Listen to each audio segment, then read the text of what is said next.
Hey everyone, welcome to another episode of Dear Dietitian, where you ask questions and we answer them. Been probably a little while longer than what we would want in between, but we'll smash it out. So, first question. How do you know if you are cut out for private practice, and what skills and personality traits do we think you need? what? How do you know if you're cut out for private practice? Pretty much. And what are skills and personality traits we value, I guess? You got to be adaptable. It's probably one of the biggest things. You got to be able to roll with shit not going how you thought it was going to. So that can come down to clients not showing up to appointments, to people forgetting stuff, for a client just not stopping talking and running you over time if you're in a clinic setting. So being able to adapt to that and not get stressed out as a result. I think the other big one is then efficiency of communication, probably.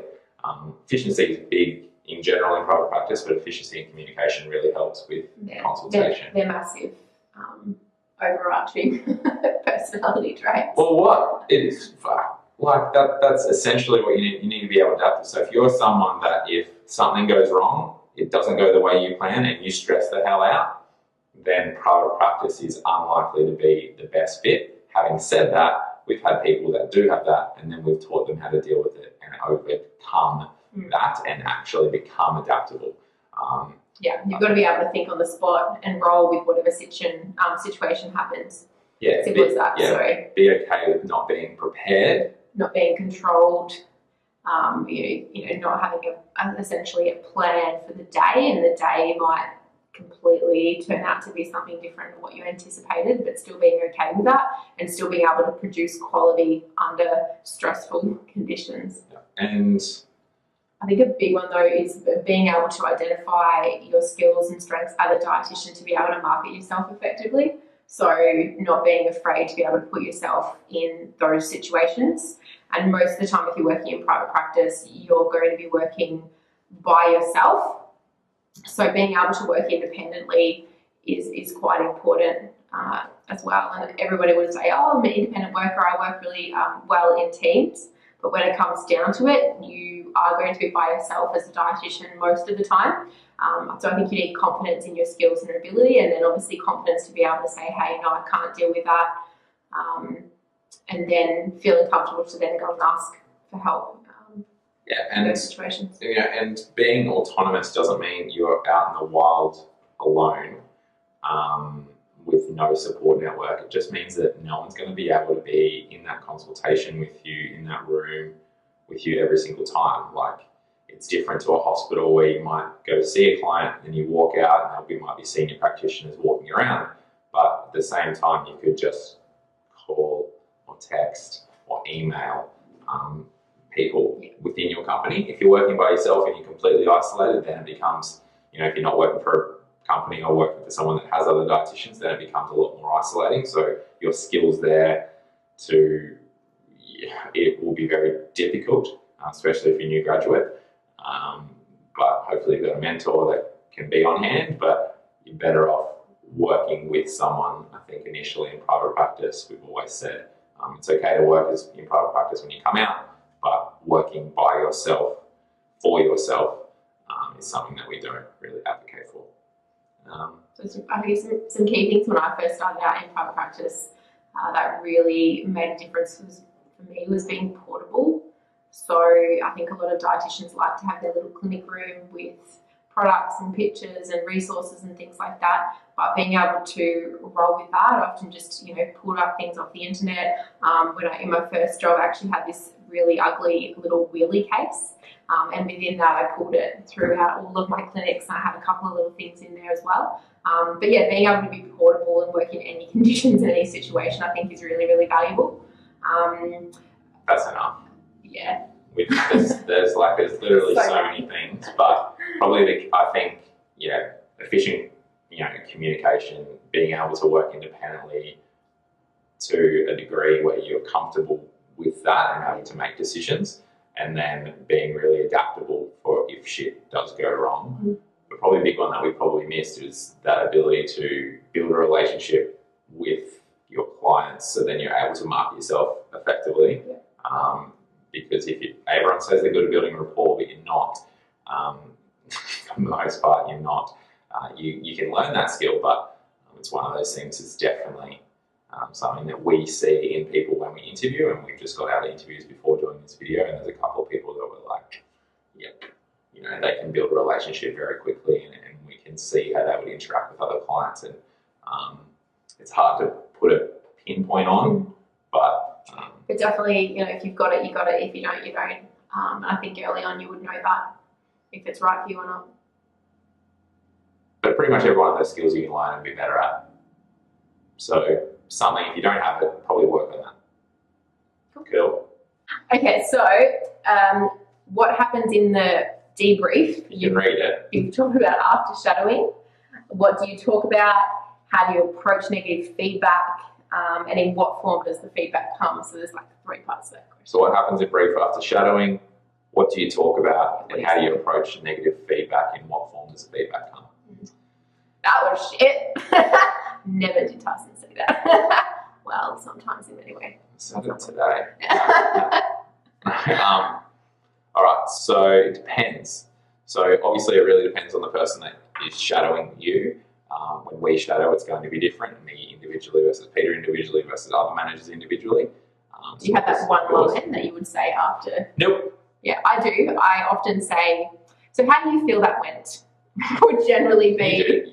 You say it in this facetious kind of like passive aggressive way that you're like, you did poorly. How do you feel that went? Because she's ready to just hit them with when they go, oh, I'm not quite sure, and then she's going to go. But yeah, so I kind of just put it out there to sort of see how they felt about it, and then generally I would use that as my platform to come in with those. I think I asked that, but I don't go, all right, I'm going to make sure I say that first or whatever. But I always ask, you know, what they felt they did well, what they feel they could be improved, get them to reflect first. Some people are much better at that than others. A lot of them just go, oh, I don't know, because a lot of them are really nervous generally when we are shadowing. So from our personal experience, that's kind of what happens, and they kind of clam up a bit and they go, oh, just tell me. And then you just go at it and be honest. As long as you're coming from a point that you are looking to try and improve them, not to just beat them down, I think it can be received well, but it takes probably a relationship prior to that, or at least some kind of preamble. So now I've learned to kind of tell people that, look, I don't get a lot of time to shadow every single individual in the company. I'll do it, but I'm only there for 2 or 3 clients, so I'm going to smash you full of everything that you could possibly improve, because I might not get another opportunity for 6 months, 12 months, depending on when they're in Australia. So the feedback will come generally via conversation. So it'll be after the consult, either sitting down having a drink or something or just walking out. It'll be sharp and quick, so the advice will be coming at you like a ton of bricks. Generally, you will provide, this is what you did well, and then you'll give them an example of how they should do it better or differently. And then you would hope then with that feedback that they would implement it to a subsequent consult, so you can see it actually do better, versus taking that on and going, all right, I'll think about that and then I'll do it when you're gone. So yeah, generally it would be around a specific recommendation, or it would be around how to navigate a client's difficult personality traits, I suppose, or it might be around specific food recommendations. Yeah, how do you get better results for that client? Are you utilising different... It might be around efficiency as well. So you could have done better if you were typing this or doing that or structuring the consult. And generally there might be advice around when to stop a consult and sort of those natural ends to consultations to make the most of their time. So there'll be lots of different things, from clinical information to rapport building and managing difficult clients, and then also, how to get better results and efficiency. Yeah, I was going to say something, but that's because I nailed it and you were like, Peter, that's great. I don't need to add any more to that. That's what I always say every day. Absolutely. Yeah, okay. Yep, that's good. Ask us if you need more clarification about that, or tell us your kind of experiences in the comments. Question 3. Tyson, how do you choose a manager? Do you need some kind of management certificate / degree, or is it an extension for experienced dietitians to work their way up? What key qualities do you look for in a manager apart from time management, knowledge in the field, and communication? All right. How do I choose a manager? Loaded. Gut. Like they need a big gut, or? Yes. So gut feel for me, probably. You can usually see over, well, really initially you'll be able to see where people are tracking, but then new graduates, especially, you might see 6 to 9 months. I would say you've got a good feel as to if they're going to be someone that will be able to give advice to other practitioners. So in terms of a manager in respect of managing other practitioners, then it would be seeing how they interact, how they communicate, how effective they are reflecting, how effective they are communicating with me and other members of the team. I also look at people that are actually engaged with the company from a company-wide level rather than just clients and results and all of that. I think about, all right, so they're engaging with social media, they're engaging with our pages, they're engaging with the company PD nights, we're always attending there. They're trying to get involved with other team kind of bonding things. Or so do you have like a checklist? No, and you're like, here's all the crew, tick, tick, nothing? No checklist whatsoever, I think. What about certificates or degrees? Don't give a shit. Don't give a shit. I think management, for the most part, in terms of managing practitioners, is very much a personal thing. So their ability to build relationships, give feedback and receive feedback in a way that allows them to grow. And if I feel that they've taken on feedback or from me or from anyone else, that then they're probably better prepared to be able to give that feedback to others. And that's management of that. Do you put like a new graduate into a management position within? Define new graduate. No, between 6 months, it depends. Like if you're a freaking stellar new graduate and you're boosting and maybe we need someone in that area and maybe you get promoted before you would have in a different area, then yeah, I think that's a possibility, but I need to be able to see that that is something that you're going to have the capacity to do. For the most part, I would rather try something and fail, really, or give the opportunity to someone who shows their desire to do that, and always have those conversations, because not everyone wants to be a manager at all. Like a lot of people don't. A lot of people just want to work, come in, do that. But yeah, I don't know how I'm answering the question, but there's so many things, and then it's management of staff versus management of other shit. So if you're managing stuff like contracts, business development, working with systems or processes in the business, doing the clinical management of the company. So it's kind of, the whole organisation is built on, the practitioners and how they are and what skills they have, and if we can utilise them in a certain way. If that means management, then we're going to do that. So if I was to get you to say, pull out the 5 top qualities that you value as a manager. All right, honesty, communication, engagement with the company, ability to take on feedback well and then implement it. 5, gut feel. Yeah, they're probably the biggest things, because they're things that I really value in the organisation, not just as managers but practitioners. So, and if someone, say for example, got 3 out of those, but they're excelling at 3 of those, well, they'll create a role that's around those 3. Yeah. So it's just about providing if they were that shit at feedback and all of that, and they were just better at processes and that kind of stuff, they were bad at making relationships with other practitioners, then sweet, we'd get them out of that role and do this other management. And there's people that we've tried in different management aspects just to give them a test to see if they could do that. Obviously not testing without them knowing, we're testing to say, look, let's give this a go, see if you're good at it. And then when they're like, nah, I hated that, then we take that away and you might give it to someone else, or I'll continue to do it. So it's just giving people opportunities to have the opportunity to show that they have the skills in that. So I'm more likely to give people that management progression rather than withhold. Question 4. Peter. You had a clinical question, don't you? Yeah, I do. All right, I'm reading it. How do you decide to use, this is good for me because I hate food and sauces, how do you decide to use a low FODMAP diet versus elimination diet with the client? And what do you do when the client does not respond to their diet after you put it on? So I guess, what kind of things do you look for to actually identify whether they're low FODMAP or elimination? And then what happens when they don't respond? Okay, so a big one is the client's capacity to stick to something. So I'm a big believer in getting results. And if I know that my client doesn't have cooking skills or can't really deal with it because they've got 5 kids at home, that really does dictate my decision making. So even if in perfect world that client would probably respond to a really strict elimination diet, it may not be what I do.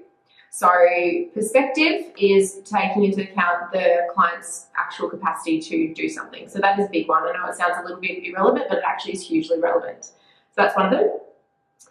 The second would be obviously their symptoms. So in terms of low FODMAP, it's really been implemented majority of the time for varying between constipation, diarrhea, bloating, etc.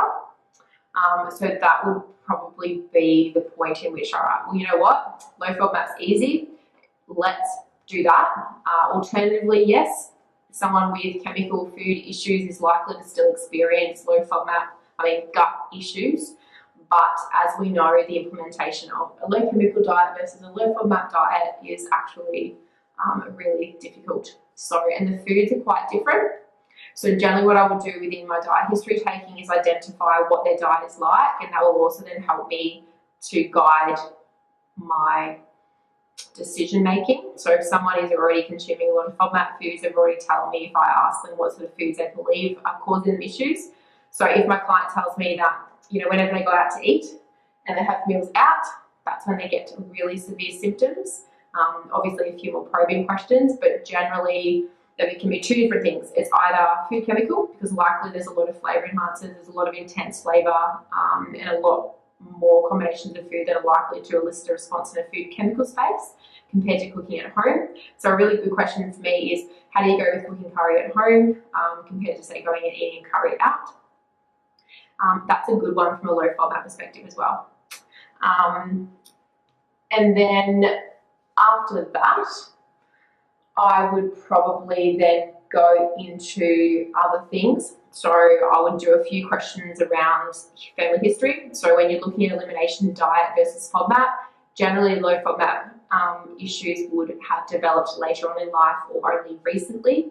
If you've got someone that's more likely to respond to a low chemical diet, you'd be wanting to know more around, okay, anyone in your family have any asthma or allergic conditions, any skin conditions, any eczema as a baby? Did your mum tell you that you were a terrible child? Because all those sort of things can obviously influence our decision making. So that would be the top 3, and I don't want to move it. So client's capacity to actually implement a strict diet. Number 2 would be, all right, what are the symptoms? If it's predominantly gut, I'd probably go low FODMAP. The other would be diet history and personal medical history. So any clues within the diet that actually suggest a particular type of approach, bear in mind that if there's a huge placebo effect involved in that. So even if they tell you that there's something not right with food, they've likely got it wrong, red herring effect. And then the final one would be their personal history. So if there's any other allergic conditions in their personal history. All right, so if someone came to you with IBS, or written down that they've got IBS, they've had IBS all their life, is it FODMAP?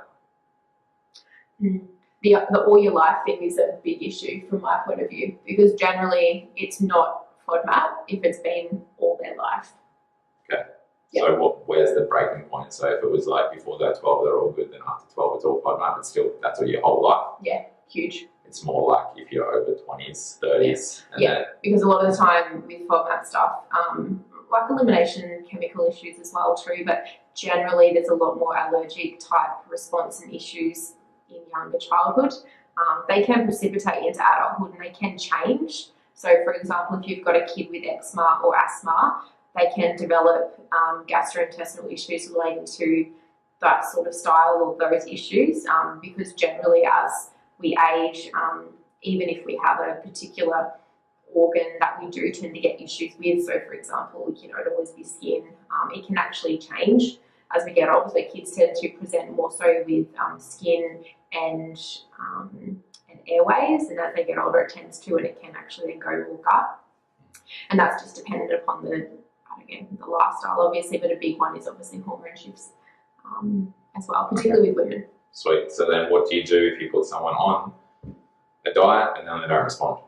Yeah, so the first port of call would be making sure that they actually have done what you've asked them to do and adhered to the recommendations.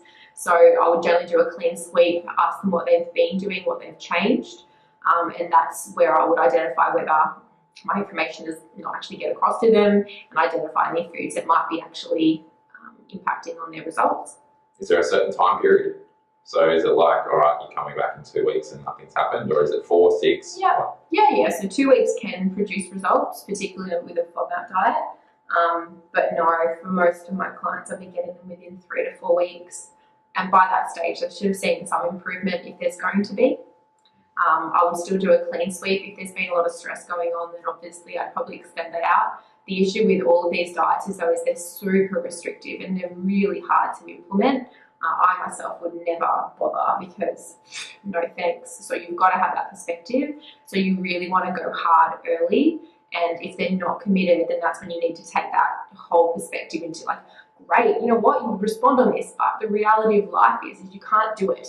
So you would then need to use your skills as a dietitian to go, all right, how we just pull a few of these foods out, and even if you get a little bit of improvement, they're still happy. It doesn't have to be a low chemical diet. It doesn't have to be a low FODMAP diet. So that's another way. So for example, if you've implemented, they're not responding, you know, I would reconsider my thoughts.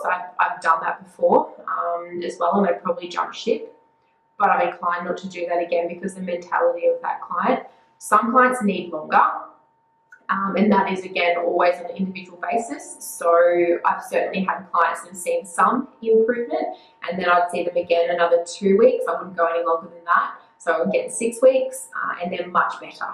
So if I think about a client recently that I've had huge improvement 6 weeks, whereas at 3 to 4, maybe not as much, and so she's really, really happy. So when a client does not respond, generally, it's your fault. You've done the wrong thing, whether it be picking the right sort of diet, providing them the right sort of education, and giving them the support that they need. And then certainly if there are other factors involved, medical issues, stress issues, medications, that has also impacted on their abilities to succeed. If they've got other comorbidities as well. So, you know, if they've got diabetes and their sugars are out of control, then their stress levels would be high, so their ability to overcome that. 100%. If they've got depression, anxiety, yeah, they may not be responding. So there's always a lot involved.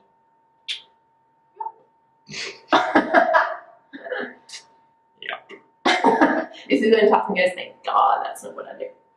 Yeah, so I don't do food sciences. If you guys don't know, don't do it. Don't do it. It's pretty much for one of those things that Peter said in there, like I've got issues. I've got whatever. Peter's tried to analyse me before. Yeah, but the reality of the situation is Tyson does not want to do it, and the symptoms aren't overwhelming his life enough that he really wants to go through it. And to be honest, I've told him, nah, don't bother. Whatever, can't eat nuts, who cares? It's fine. Or curries, or walk into an Indian restaurant or Thai restaurant or whatever. It's just like, just don't eat it. I remember when Tyson was over in my place and he's going, it's like, coriander, nah, that's it, nah, I'm out of here. Like, generally the food intolerant chemical people, the smell next level, they just can't go near it. I smell everything. Like people are heating up shit at work. I walk in like, oh no, who's having curry? Ugh. And then get like a headache instantaneously. Yeah. Again, so it's always in the collection of the dietary assessment, that is really, really important to guide your recommendations. And just because there's this one fit all diet and elimination style diet doesn't mean that I actually do both of them to the T and to the letter. It takes a really skilled practitioner to be able to then bring in lots of other things that might be impacting on their symptoms. And there isn't a lot of good evidence, particularly around research for the elimination diet. So you really have to be guaranteed that it's going to work and you're not going to further restrict the client and really you're not going to get results. So it's just being aware of that and its limitations as well, because not everything is FODMAP or elimination diet. And it's nice when you talk about it, because then I just reflect. Because once I was learning a lot and then like, oh well, I had some asthma when I was a kid. My brother had a heap of eczema. My family don't know shit about science and stuff, and a lot of them aunties and stuff have a lot of food intolerances and IBS and reflux that they've had their whole life, and all that's just like, it's amazing to kind of see like, wow. And now one of them got celiac disease, finally bloody diagnosed. Yeah, and it's that allergic march. It doesn't necessarily mean that everybody needs to be put on a low chemical diet or anything like that. It just means that there's traits that are stimulated or pushed into action by the environment. So just because you've got that genetic history and the precursors doesn't mean you have allergy or anything like that. It just means that, say, for example, if Tyson was thrown into a really boxed up world and he didn't go outside or, you know, do other things that obviously improve and reduce your risk of developing like an allergy to nuts, for example, you know, if we didn't have that, then obviously it would be clear cut. So yeah, really, really important to have that understanding. But again, there's not just two approaches. And as I said, there's not a lot of really good evidence around the other.